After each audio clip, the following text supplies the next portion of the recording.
A Day in the Life of a Platoon Member. Part 2. Lakad lang ng lakad habang may daanan. Hanggat kaya ng isipan, bibira ang katawan. Ilan lang yan sa pampahay moral pag may lakaran.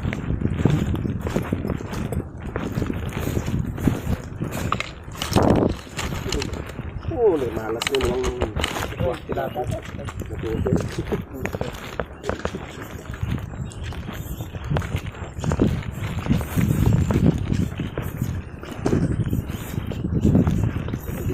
Hindi ang tanong lagi pero ito na sinali mo.